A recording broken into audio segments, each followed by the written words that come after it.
I'm just trying to put this together saying, hey, what does the trend look like? And for me, like when I look at this whole totality of evidence, it's like, okay, I have to think LDL is playing some causative factor in atherosclerosis. Welcome back, everybody, to Season 2, Episode 4 of the Building Lifelong Athletes podcast. Thank you so much for joining me. Today, we're talking about the LDL hypothesis. And what this means is essentially we're laying out the evidence for why we think LDL is such an important factor in atherosclerosis and heart disease. We're going to kind of talk about the studies, the type of studies that we have, and kind of walk through that here. But today, we're talking about that. So let's dive in. Okay, first we're going to talk about the objectives, right? So the objectives we have for today, we're essentially, after this talk, I want you to be able to list out the three main types of evidence that support the LDL hypothesis, meaning the three different types of studies. I want you to be able to demonstrate your understanding and the importance of LDL and atherosclerosis, like why it's important, and then be able to list multiple medications that can be used to lower LDL cholesterol as well.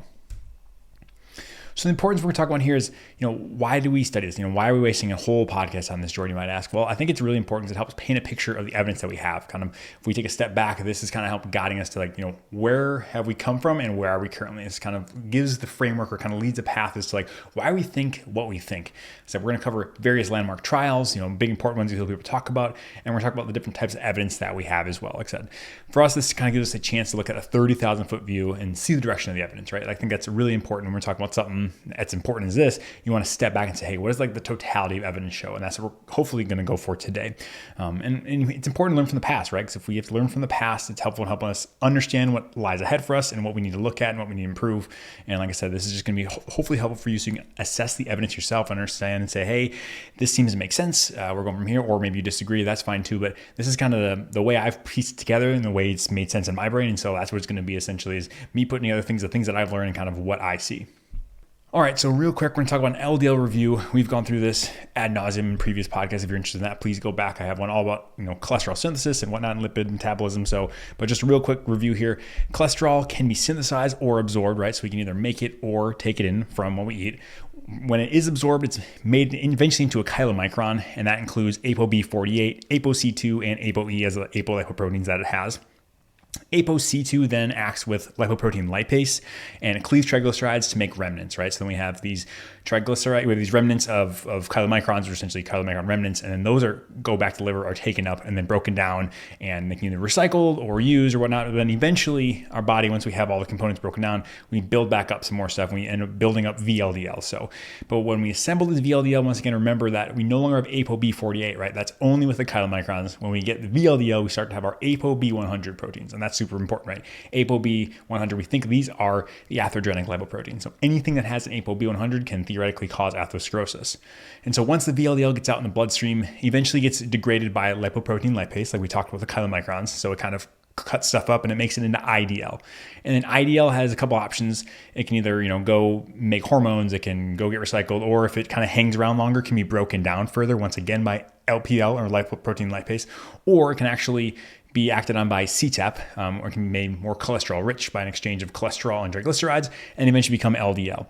And like I said, once it's LDL, we've kind of gotten rid of all the other apolipoproteins. I've kind of glossed over those, but that does have ApoB100 as well. So going through VLDL, IDL, LDL, all have that ApoB100. And then once we have the LDL, that comes back to the LDL receptor, and that essentially takes it on the liver, binds the LDL, and then brings it back into the liver to kind of get rid of it, either recycle it or get rid of it or excrete it. And that's why the LDL receptor is so important, because if we don't have the LDL receptor, or we have not a lot of them, we're going to have a lot of LDL that's recirculating around saying, you're essentially at the airport, right? Looking to drop someone off and there's no spots. You have to keep circling, trying to find a spot, and that's how it goes. But so that's essentially why it's so important for the LDL receptor.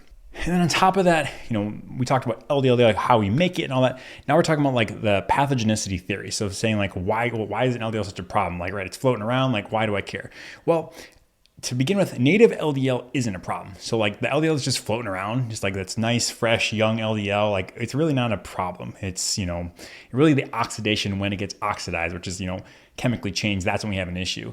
A lot of times the LDL, essentially, what we worry about is getting retained into the artery wall. So obviously that's super important. When LDL gets into the artery wall, it kind of initiates the development of atherosclerosis.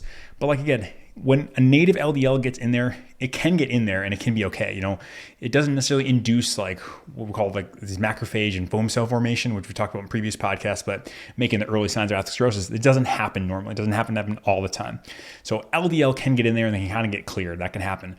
but it needs to be oxidized, and then that's when we start having issues. But in a normal healthy person, we occasionally get that, but it can get cleared out. What happens though is when we start to get overwhelmed, right? If you think about it, if we have lots and lots of issues with oxidized LDL in there and it's just too much to handle, then our body starts saying, oh, whoa, we need to calm this down in any way, shape, or form. And that's when we get the macrophages kind of activating and starting this whole cascade of inflammation. Once we do get oxidized LDL, it triggers like the whole problem pretty much. Endothelial dysfunction, so problems with the lining of the artery, decreased nitric oxide, it promotes smooth cell like into the actual wall of the artery. It, starts creating clots and all these things. So really all that stuff starts happening. It starts the initiation of a fatty streak, which is kind of the pre-start of atherosclerosis, and just kind of spirals on itself. So once we start getting oxidized LDL inflammation, it's just like more and more oxidized LDL, more and more inflammation leads up into a plaque, and then a plaque can lead to, issues, whether that's occluding the entire, size of the artery, or if it's, having a piece of a clot break off and then go somewhere else and cause a stroke or heart attack or something like that. So we care about this so much because once the LDL gets in there and gets oxidized, it's bad news. We don't want that. And so this is what, why we care so much about LDL and why we talk about it ad nauseum.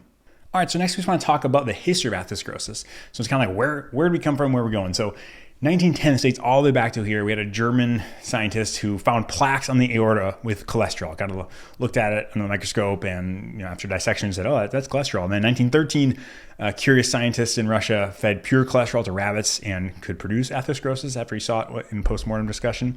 And then 1919, we had someone who was able to show on EKG that you could have changes with patients who had non-fatal chest pain. So essentially, this was an EKG showing how to diagnose heart attacks. This is the gold standard now. If you go in the emergency department, they're always going to EKG because you can see electrical changes in specific patterns when you have a heart attack. And so this is the first time actually kind of showing a heart attack through EKG, which is interesting. And then 1933, we had a scientist that fed mice no cholesterol, but they found that they still had it in their bodies, which proved that, we can actually make cholesterol from our own cells. And it's once again started to recognize that our body really needs this stuff. And so we didn't really know what it did or what the role was, but by showing this here, it says, hey, like our body's going to make this one way or another. We're either going to obtain it by eating it or we're going to make it, but we need this. And it's kind of an interesting study there. And then 38, we started having Dr. Mueller started to see a trend with familial hypercholesterolemia and a huge increase in heart attacks early in life. So once again, kind of noticing this trend that, man, these people have familial hypercholesterolemia, which is a genetic condition where you have like really, really high LDL, like early in life, like you are like, a child and you have like really high levels. And so they started noticing a trend where those people were like having a lot of bad outcomes early in life, and that we wouldn't expect that. So that's kind of the first start of it. And then moving on to the 1950s, this is when we discovered the synthesis of cholesterol. I breezed over that in our lipid metabolism one. Like I said, it's very complicated. There's like 30 plus steps, all that stuff. But now we understood how it was made. And then in 1951, we had, some people identify the possible risk factors for those who had heart attacks at early age. So they're saying, maybe hypertension, high cholesterol, smoking, family history. They started noticing that, hey, these people, like they tend to have a trend for bad outcomes. And in 1953, at Ansel Keys up in Minnesota doing a cohort study, looking at, correlating saturated fat intake with blood cholesterol. And they're kind of the first person to come up with the idea that maybe what we eat and the foods that we eat might have, a role in LDL or cholesterol formation. So that was kind of starting the ball rolling there. And then in the 50s and 70s had multiple different studies showing that the LDL receptor pathway, which is critical for removal of LDL, that they discovered like how it works, right? So they're saying, we found that LDL receptor, the LDL binds to the LDL receptor, gets taken up, all that works. So that's kind of the discovering of that whole process. And then going into 85 here, we found that, the lack of LDL receptor in those with familial hypercholesterolemia seemed to fit. And so like we said, the reason they had such sky high LDL is because they had not as many receptors to say take up that LDL and bring it back into the cell. So essentially it makes sense why they have so much floating around. And so these are kind of just some big developments as to where we we're with cardiology research and lipidology research, and it takes us to kind of like the more modern area of it now. All right, so in general, we have about 3 different types of data that I think that kind of point and paint the picture of the LDL hypothesis, right? The first is observational studies. These are always important because they give us a direction to start in, right? Obviously, when we look at observational studies, they can't prove anything, right? But what they're really important for is we say, hey, we look at this group, we see what happens, we start to see like some trends, and we think, hey, is there something going on here? Like we talked about here early with Ansel Keys, or we'll talk about Framingham. We start to see that these people who have these numbers tend to have these outcomes. What's the reason? Why is this causing this? Is there something causing that? We're not sure. And so it kind of gives us a launching point for saying, hey, there seems to be lots of data that, these people with this thing have this thing. And so it just kind of gives us the idea of, hey, we have this association, but we need to now go do definitive studies. And that's where our next type of study comes in, randomized control trials. These are the ones that start giving us confidence that we're on the right track, right? Because we start looking at, what happens when we do an intervention. A lot of these randomized trials that we'll talk about, they specifically look at lowering LDL, so different through medications or whatnot, but they say, what happens when we lower this LDL number, this target number, what happens to the outcomes? And the cool thing about randomized control trial is, hopefully those populations are very similar because we randomized them, and then we're just isolating one thing that we change. So hopefully the change is the intervention that we give them, usually a medication. But with these RCTs we kind of see the trend that there's multiple ways to lower LDL cholesterol, and there's multiple meds, and they have very similar results in terms of that when they had a significant trend of LDL lowering, they seem to have an improvement in their outcomes. And then 3, we have Mendelian randomization, which is kind of an interesting one. I kind of view this as corroborating evidence for the other two, right? So we kind of have trends and then a little confirmation, and this is just like a cherry on top saying, okay, we have some more, confirmation of this. Essentially what the definition of this is for Mendelian randomization, you're using random genetic distribution in people to determine the effect of having that gene. So essentially what we do is we've used Mendelian randomization to notice that, we looked at some traits and found that people who had PCSK9 inhibition, which normally PCSK9 breaks down the LDL receptor, but those people who had the random gene mutation that the PCSK9 was inhibited, so therefore it didn't break down the LDL receptor, found that they had super low LDL and they didn't have as many cardiovascular, problems. And so Mendelian randomization is just saying, okay, we can't randomize people genetically, right? We can't splice them up, but it's saying we're going to look at those people who have that genetic trait, right? Like maybe the PCSK9 or those who have like familial hypercholesterolemia, right? They have a gene for really high LDL, because they have an issue with the LDL receptor. And we say, okay, we're essentially pseudo-randomizing them because we can't control it. That's what happens when the genes cross over when someone's being made. And we use that randomization to say, hey, what happened? And we kind of look at the outcome there. So it's almost just another piece of corroborating evidence is how I look at it. All right, now we're going to get into some of the literature here. This is just a general overview of a few studies that were important. He said one big observational, the rest are going to be pretty much randomized control trials or other important studies that we have. But like I said, just a 30,000 foot overview. This is by no means exhaustive. First study we're going to talk about is very famous, and it's named the Framingham Studies. Like I said, this comes from this cohort of people in Framingham, Massachusetts, where they looked at a bunch of people there and looked at their outcomes. The first ones were in the 50s. They're looking at outcomes and risk factors. But from this, thousands of papers have been produced. It's really impressive. If you just search Framingham, you'll have tons and tons of results. But they've used this huge data set for every single thing you could ever think about looking at. Various outcomes here. And so first started in the 50s, and this is kind of on our start finding risk factors, right?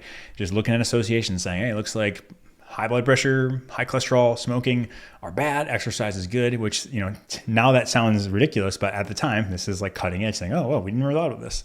70s found that hypertension is a risk factor for stroke. In the 80s, found that high HDL was associated with low risk of heart disease. That's a whole nother can of worms that maybe we'll talk about later, but that was interesting. And then in the 1990s, found that LVH, or left ventricular hypertrophy, which is when one of the ventricles of your heart is a little bigger, can lead to heart failure, right? And they also kind of in the 90s started to make the 10-year risk calculator, which is what we use all the time, where we kind of take in some of these risk factors and calculate your risk of having a cardiovascular event within 10 years. And so it kind of helps us stratify people into, what type of risk they have for having cardiovascular disease. Next study we're going to talk about is the FOURIER study in 1994. This is an RCT, double-blinded, placebo-controlled, looked at over 4,000 patients with angina, which is exertional chest pain, or a previous heart attack. The average cholesterol for these patients was between 200 and 300, give or take. And this is also on lipid lowering diet. So, whatever a lipid lowering diet was at that time, but they were just on controlling with their diet. And what we looked at here was simvastatin, which is a type of statin, versus placebo. And this is a 5-year follow-up, which is a pretty decent follow-up. They found that simvastatin reduced LDL, total cholesterol, and raised HDL. They also found that, the relative risk of death in the simvastatin group was 0.7. So relative risk, just real quick, if it were 1, that's what we consider nothing happened. 0.7 means there was, an improvement in, the risk of death in those people. Or if it was above that, 1.3 or whatever, then we think there'd be an actual increased risk of death. But they decreased the risk of death here. Also, relative risk of coronary events was down to 0.66. And overall, there's a 37% lower revascularization rate. And so overall, it showed that simvastatin was safe and improves outcomes in coronary heart disease patients. Next, we're going to talk about the West of Scotland Coronary Prevention Study done in 1995. This was another RCT, placebo-controlled trial, looking at about 6,500 men aged 45 to 64, and they're given either pravastatin or a placebo. And so these patients, unlike our last ones, did not have a history of myocardial infarction or heart attack. Average cholesterol was about 272, and this was another about 5-year follow-up. The endpoints they looked at specifically were heart attack, non-fatal heart attack, or death because of coronary artery disease.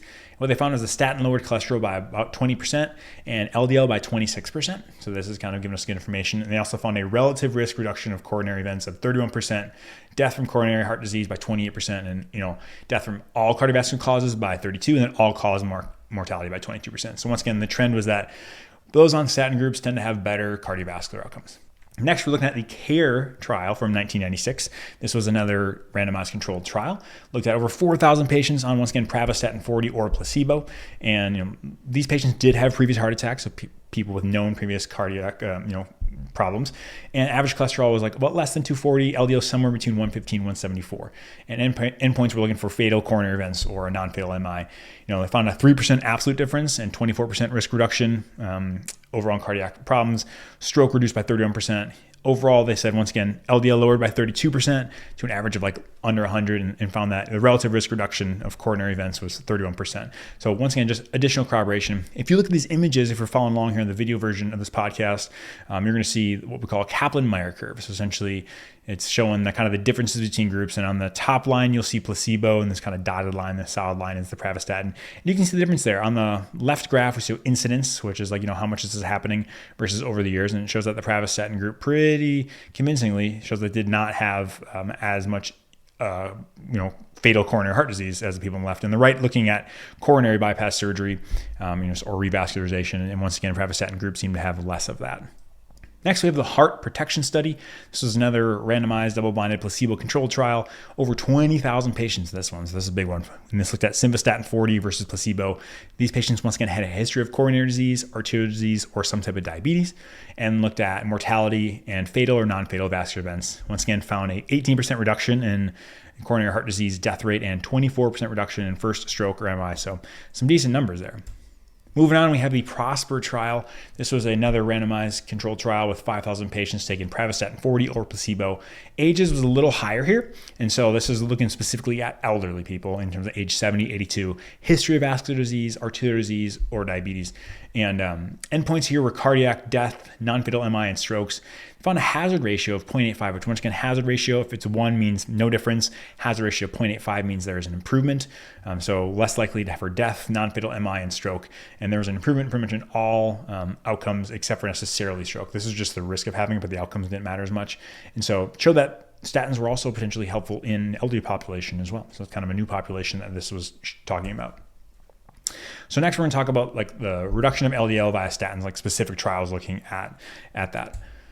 So the TIMI 22, this took place in 2004. This was a non-inferiority study of pravastatin, right? So double-blinded, but non-inferiority meaning trying to show that, hey, this medication is no worse than the standard of care or some other treatment that they're looking at.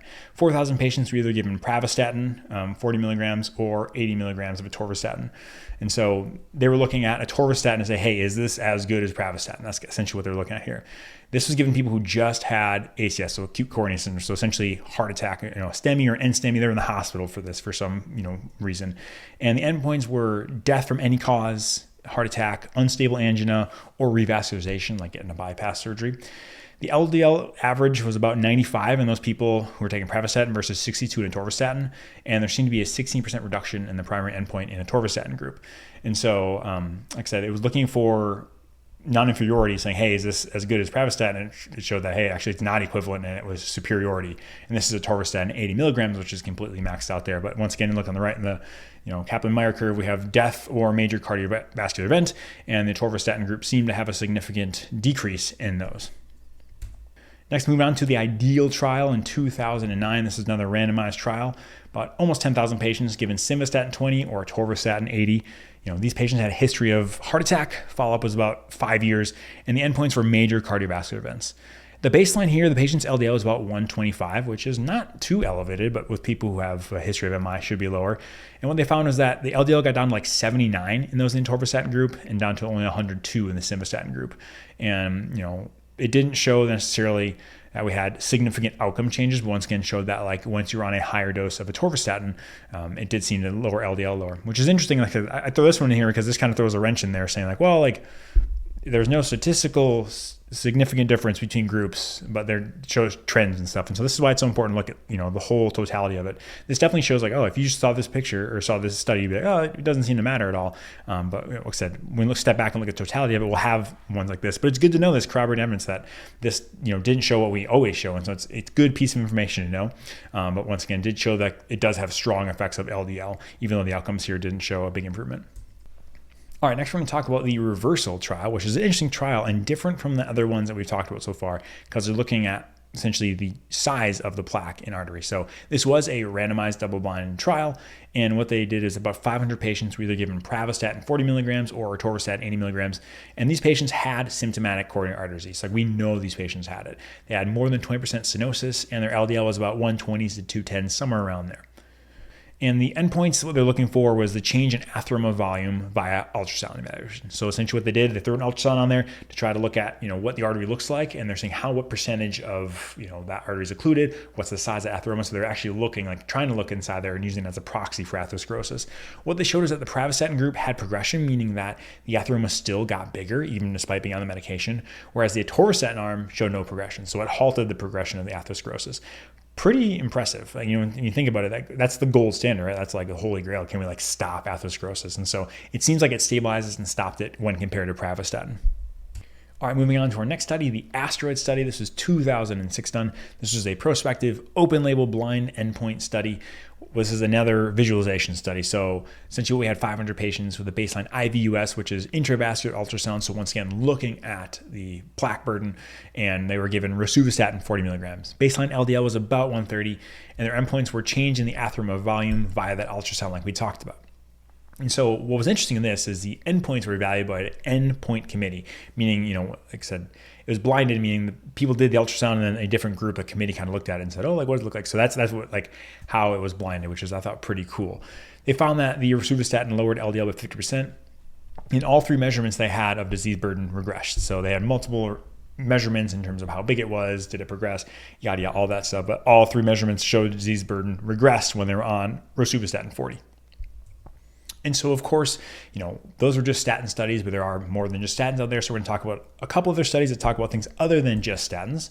So the IMPROVE-IT trial from 2015, very important because what it's showing here is talking about ezetimibe is what the big one was. This is a double-blind randomized trial.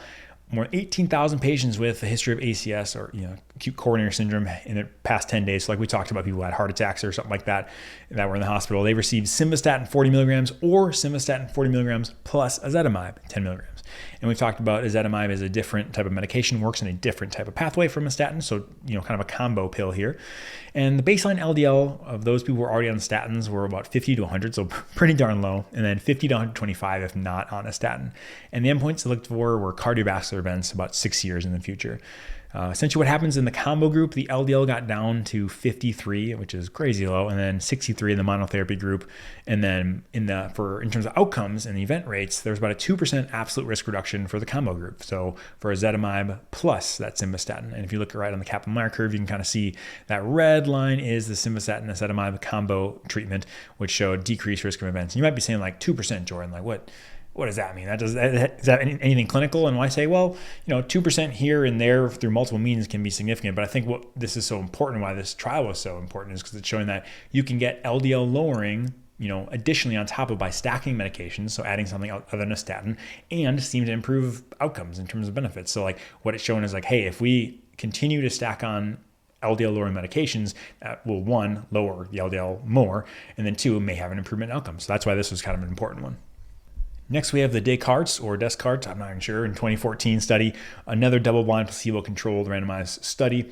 And what we looked at here is, once again, ezetimibe or statin. So we had 900 patients either on diet alone, and then diet plus some sort of medication. So either atorvastatin 10, atorvastatin 80, or diet, atorvastatin and ezetimibe 10 milligrams. So they're always on diet, and then diet plus some type of medication. That was their baseline, right? So one of those groups they put them in. And then on top of that, if despite those treatments, their LDL was still above 75, then they're randomly assigned to either evolocumab, which is an injectable PCSK9 inhibitor, or a placebo. Essentially what they look for here was endpoints and percent change of LDL. So the outcomes they're actually looking for were like LDL. Does this medication lower LDL? And what they found was that the LDL lowered by 50% in like every single group. And so it wasn't just, diet alone had improvements, atorvastatin improvements, all of those ones had lots of improvements. But it did show improvement as well, that PCSK9 inhibitors can lower LDL even more.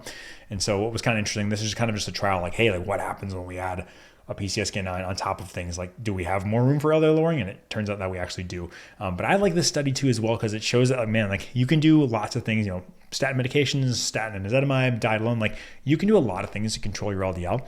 And so we're really just adding tools to the toolbox at this point. Next, we had the OSLER study. We had 1 and 2, which are essentially clinical trials. This was an open label randomized trial, clinical trial to kind of look for evolocumab, which is another PCSK9 inhibitor. We had over, about 4,400 patients randomized with standard therapy or standard therapy plus, therapy. And so, standard therapy is going to be statin, essentially, just a regular statin. And the endpoints looked at lipid levels, safety, and cardiovascular events. And so LDL was lowered by 61% compared to standard therapy. So essentially, huge drop in the numbers, and did seem to lower incidence. On the right, you look at the Kaplan-Meier, that's looking at LDL lowering cholesterol. So what this is saying here, on the top is standard, so that's just where our statins are at. So keeping our LDL around 120, and then initiation of the medication just going way down. We can see a huge decrease in LDL. So once again, these are kind of just showing like, hey, LDL with these PCSK9 inhibitors, it seems like they have a big improvement on that. And next we had the ODYSSEY long-term study 2015. Once again, another PCSK9 inhibitor trial looking at, this time, alirocumab. So essentially this is a placebo-controlled randomized trial. We had about 2,300 patients with an LDL greater than 70. They're high risk on max tolerated statin. They, what they did here is either added on the PCSK9 inhibitor or placebo and looked at percent LDL change. And so this is people who are on maxed out tolerated statin. So there's some variability there, right? Some people won't be able to tolerate a full, atorvastatin 80 or whatever medication you have for high intensity statin, but they're on maxed out for them. And then they said, hey, if we add in PCSK9 to an already maxed out patient, can we get lower LDL? And it turns out you can, lowered by about 62%. And if you look at this curve, that's a pretty impressive drop there. The question is what clinical utility these all have. That's a discussion we can have, but it definitely looks like we can get LDL lower with PCSK9 inhibitors. Next, we have the GLAGOV Study 2016, double-blinded placebo-controlled study with about 1,000 people on it. These patients were on statins and then underwent some sort of angiography, right? So a dye study. And half received an injectable PCSK9 inhibitor, the evolocumab, and half received a placebo for 76 weeks. So a pretty long time. And what they looked for here was, outcome change in the atheroma volume by that IV US, so the ultrasound. So looking at that. And what they saw was that the PCSK9 inhibitors actually decreased burden compared to placebo. So once again, these people were already on statins. So boom, that's the same.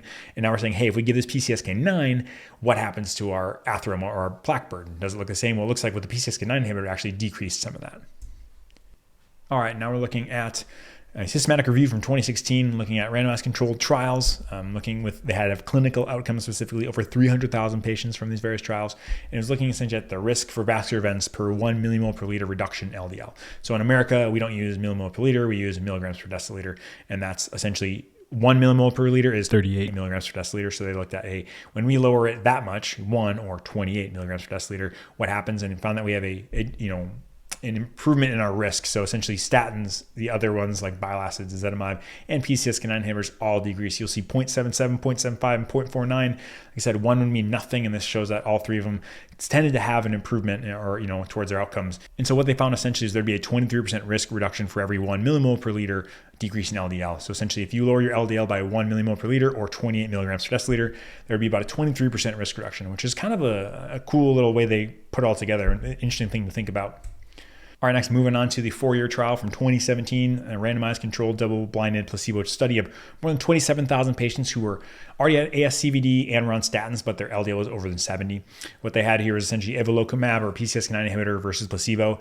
They were looking for endpoints like cardiovascular death, heart attack, stroke, things like that. They found there's a 59% reduction in LDL, so like we kind of already know, this is going to lower your LDL, but they also found a reduced risk of cardiovascular events as well. And you look on the right, the Kaplan-Meier curves show that there is a difference between the PCSK9 inhibitors and the placebo.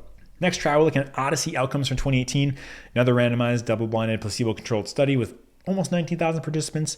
They had a history of ACS, but their LDL was still over 70, or their ApoB was over 80, or non-HDL was over 100. So they use any of those metrics, meaning non-HDL, ApoB, LDL.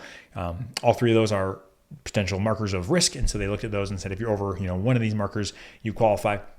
This was alirocumab, so another PCSK9 inhibitor versus placebo. Endpoint, all the fun stuff we talked about before: cardiovascular death, MI, stroke, and once again, hazard ratio 0.85 in the alirocumab group, meaning there was a decreased risk of outcomes happening if you were on the PCSK9 inhibitor. So next, we're going to talk about a study looking at the efficacy and safety of further lowering LDL cholesterol in patients with already low levels. So essentially, I've been kind of making this point like, oh yeah, we can keep lowering it, keep going, you're good. I don't know if anybody thinks of the SpongeBob episode where Patrick's backing up the boat and he's just like crashing in the wall, and SpongeBob's like, you're good. That's like the question: are we having that where we are just driving LDL lower and lower and lower, and we're just like, yeah, keep going, but it doesn't make a difference? So this was a meta-analysis looking at the cholesterol treatment trialist collaboration, which is kind of a group of studies looking at LDL lowering in studies that were randomized trials. So what we're looking for is looking at the risk ratio of major vascular events per 1 millimole per liter reduction in LDL. And the average LDL of these patients was 65.7. So that is pretty darn low. But like I said, what we showed about here is when we lowered the LDL for statins or non-statins, it was about 0.79. So a significant improvement there. Patients got their LDL down as low as like 21 milligrams per deciliter. So that's like infantile low, like babies have it that way. But they started seeing that once we get things underneath 60s, once we started getting in there, we did have a reduction in events. So what this trial is showing is that as we drive it lower, we tended to have even fewer events. So it does seem like as you continue to lower it, you still have improvement. And that's kind of the whole gist of this article. Next, we have the CLEAR Harmony trial, which is a relatively recent one. This is looking at bempedoic acid, which is a new medication. We didn't necessarily talk about this, but it works on a different pathway in cholesterol synthesis, different from statins. But this is a randomized controlled trial to see, hey, does bempedoic acid work? And they did bempedoic acid versus placebo in a group already on a max statin. And the endpoint was looking at safety and percent LDL reduction. And the LDL was reduced about 16% more with bempedoic acid, and safety profile was similar.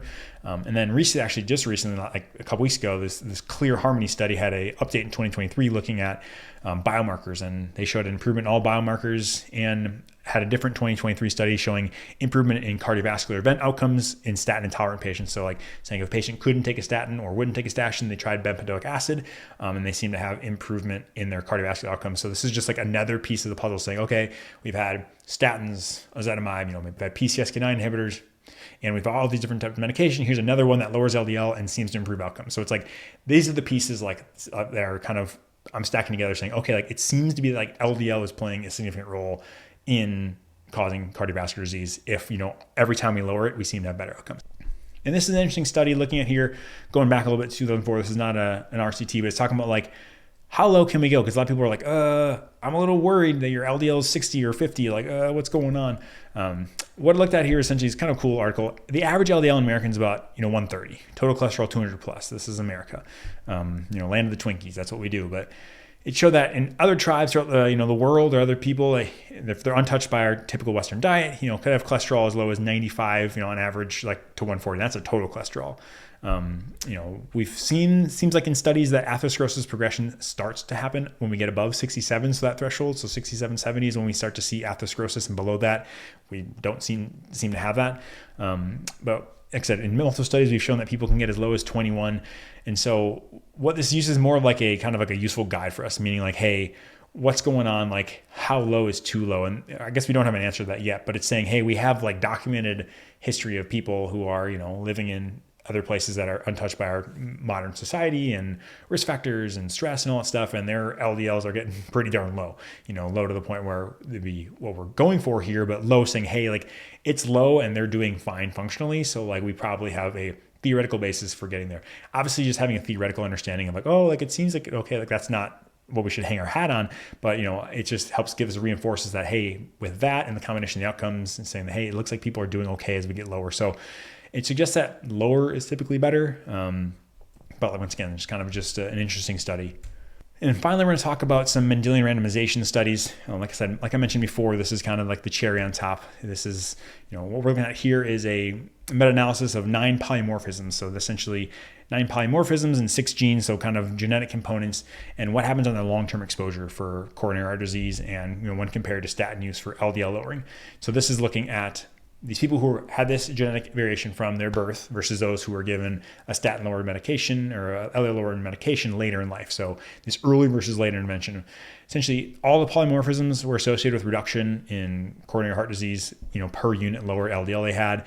The long-term exposure of the lower LDL was associated with a 54% risk, of CHD for each millimole lowered. So essentially, what happened is when you lowered a millimole per liter or 37.8 milligrams per deciliter, when you lowered that LDL, it was essentially, a big multiplier later in life because you're lowering it from, birth, right? Essentially age with this polymorphism. So what it's saying is the longer term exposure to a lower cholesterol led to a decreased risk in heart attacks and coronary heart events. So like I said, there's a 3 times greater reduction in coronary heart disease per unit lower LDL than seen with statin therapy later in life. So even when we're comparing early to late, like intervening early seems to have, compounded or multiplied effects compared to later in life when we're doing that, which kind of makes sense if we talk about if it's a lifelong accumulation.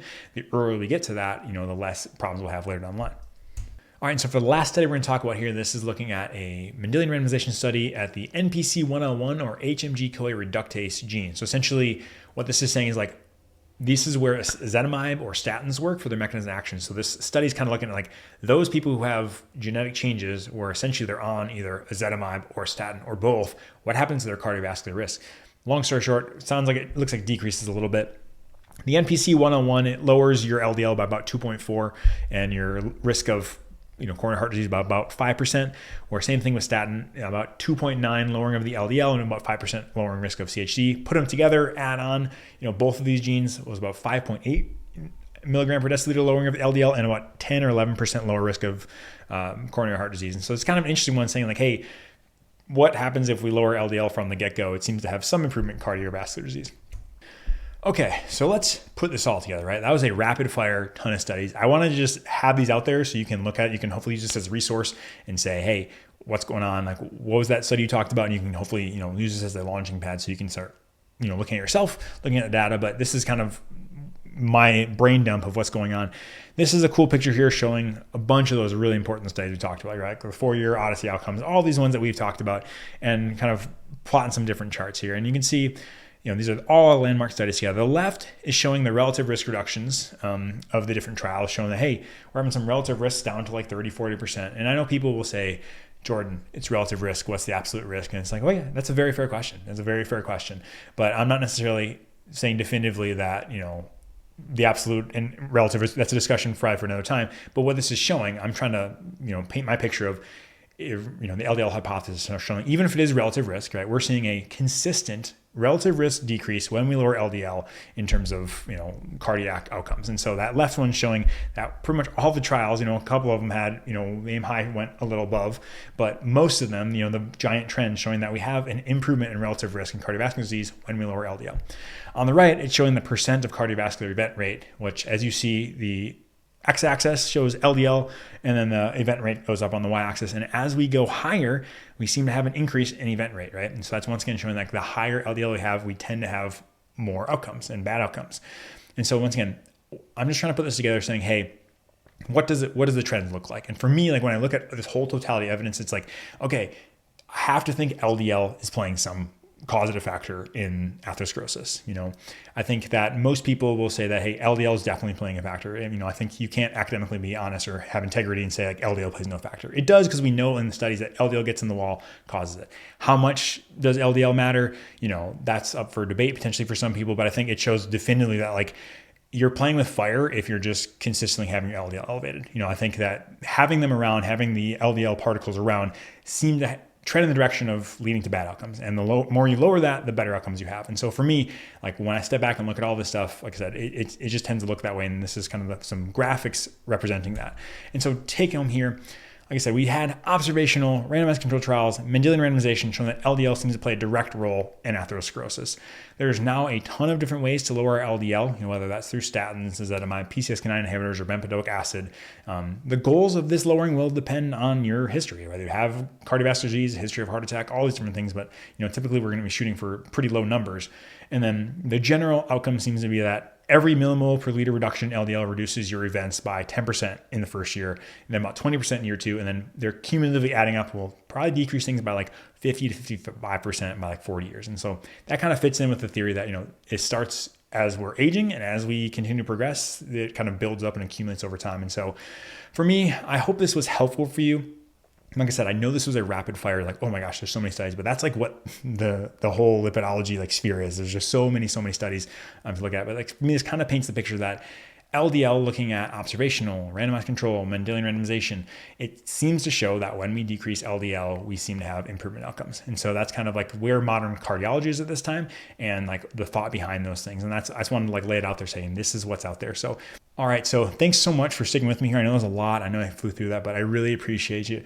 If you found this helpful, it would mean the world to me if you liked, commented, subscribed, or share this with a friend. That'd be the best way to get this out to people. I'm trying to help as many people as I can. So if you found this helpful, sharing it would mean the world to me. But thanks so much for tuning in. I hope you have a great day. Now get off the computer, get outside, and enjoy the rest of your day.